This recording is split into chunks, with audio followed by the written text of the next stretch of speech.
pose a lot of things, particularly in terms of the so-called interfaith dialogue among the leaders of several faith groups.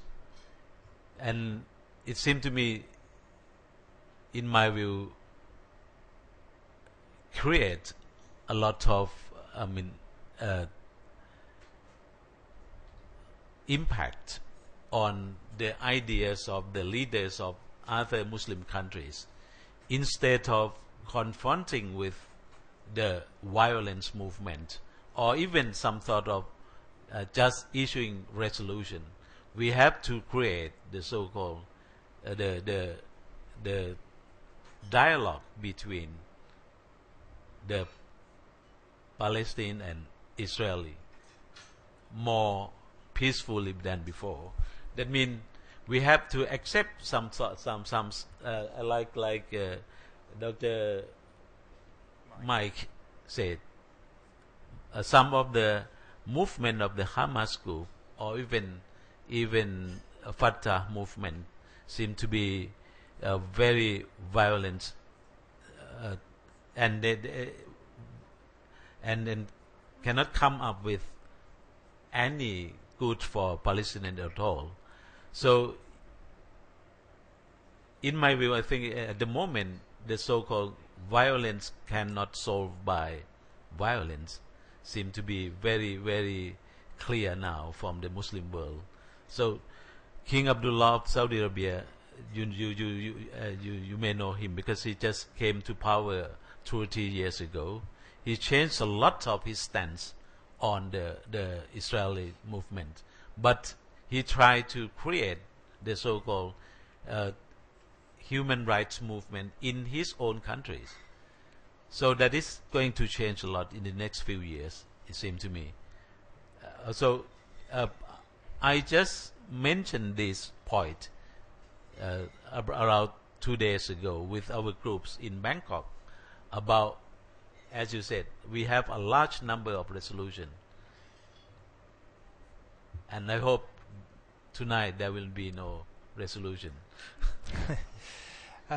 because we have to move upon to call the people to understand more. And what do we do is the obstacles seem to be with the US government. The US government. So but I try to separate between the US government and American citizens. Most of the American citizens seem to be very powerful in terms of moving towards the Russian Korea line at the moment. You can see if you go into or search into a lot of electronic medias, you can see the power of electronic medias at the moment try to change the way in which Netanyahu government changed a lot. King Abdullah went to Syria and then Lebanon just the day before yesterday, and Netanyahu at the moment has to go to visit some place in Turkey after Fatila campaign.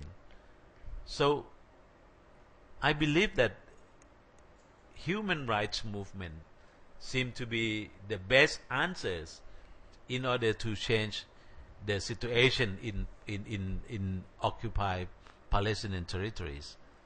But how can we stop the Israel? That is the point. Thank you, Dr. Pakorn.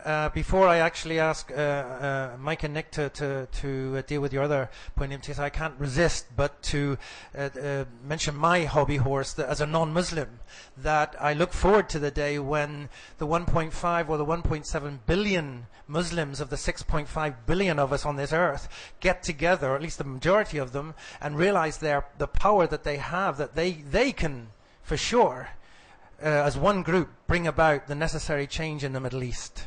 And America would have to listen to them working together. That is for sure. So, Mike, would you like to deal with Imtiaz's other point about the persecutors vis-a-vis the persecutees? Sure. I'd also like to just briefly... just also like to briefly comment on the one about resolutions, is that it is true, like the United Nations in particular, the General Assembly is endlessly giving out resolutions. But I think a couple of things is these organisations often don't have mechanisms, and that's all they can do. And secondly, I think the kind of complicity of silence is a much worse crime. So the resolutions are weak and they are ineffective. But for these organisations with not much else, at least that's one thing that they're giving.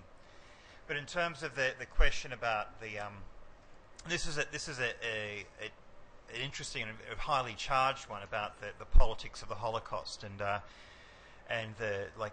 victimhood of the Holocaust, because this is the question that doesn't want to be answered, and this is the question that shouldn't be addressed. And it was interesting in this film, I think it came up twice, about why do these people who survived the Holocaust, isn't this the same kind of events going on? It's a highly charged question, I think, and as I think in the film, as that person said, I just don't understand it, and you just kind of can't understand it from that perspective. But then, in terms of why isn't it being more effective, Nick's probably going to be better at answering this question than me. But it seems like that, obviously Israel has a much stronger lobby in America. In the European Union, of course, the Palestinians probably maybe are on par in terms of lobbying. I'm not quite sure, but within the United States, and being a member of the Security Council, which gives great weight in terms of conflict, it does mean that that's a huge ally, and for those reasons, you're not going to see these questions asked, or these questions go to organisations which can make a difference. Nick? Yes, I think there is some movement from, I mentioned David Cameron and Chris Patton. There is some movement from senior politicians there who are basically, have been historically pro-Israeli, although Shimon Peres a couple of days ago was saying the British establishment is anti-Semitic. They've rejected that, of course. So I think there is some movement, but I think it is very much dependent on their own electorate pushing them in that direction. And I think certainly in the UK, politicians are responding to the grassroots movement and support for Palestine, in support of the Palestinians. So I think that is having an effect. The point I want to make, that I've been trying to make here on this, is that I think we've also got to understand as citizens, we've got to remove the whole idea of blockade as a way of dealing with international problems. I think what we've got to have, we have the rule of law inside our own countries. We don't have the rule of force inside our own countries. We don't have the rule of the mafia godfather. But unfortunately, that's the situation, I think, on the international arena. A superpower can go around and Noam Chomsky has called America the global godfather. And I think until we tell the global godfather, I'm sorry, you too have to abide by the rule of law in the international arena. So this is where the whole issue of international law comes in. We've got to extend it. And it's only when we, the global citizens, start to really hold national governments to account, in particular the most powerful ones, and deal with them and tackle them, and say you can't put in a blockade on Iran or Afghanistan or on Korea or on Cuba or on Iraq. It's an endless list of countries that are still under blockade. I don't know whether you know that North Korea is still under a 60-year blockade. Cuba, it's 50 years. And the blockade in Iraq went from 91 to 2003. It finished when they invaded, killed 1 million people. Yeah, so until we as global citizens, particularly those of us who from Western nation states, until we hold our own governments to account, our own leaders to account, and say the United Nations Security Council, led by the US, can't go around doing these things. Okay, until we get to that situation, then I think you're right, we are going to have these resolutions because the US is not going to want to see it put into place. It gets a lot by being in global godfather. But until we, as ordinary citizens, say, no, enough's enough, we must have the rule of law on this and hold them to account, I think we probably won't see too much. So it's up to us. Thank you. I would like to round off the evening now by thanking very, very much our speakers, Dr. Paquan Priyakon, Dr. Mike Hayes, and Mr. Nick Ferryman. Could we show them with a round of applause, please? And a quick reminder that our next event here is Tuesday the 21st of September. If we manage to get that exclusive footage from the Gaza flotilla and the violent events of 31st of May, we will show that here that evening. Otherwise, the theme will be Jerusalem. There is a donation box at the door if you are able to help us by donating this evening. We're very grateful. There are fact sheets. Please help yourselves. That is what they're there for. They were heavy to bring here. We don't want it to be as heavy going from here. There is material there. There are membership forms there. If you feel that you would like to become a member of our group, you are very, very welcome indeed.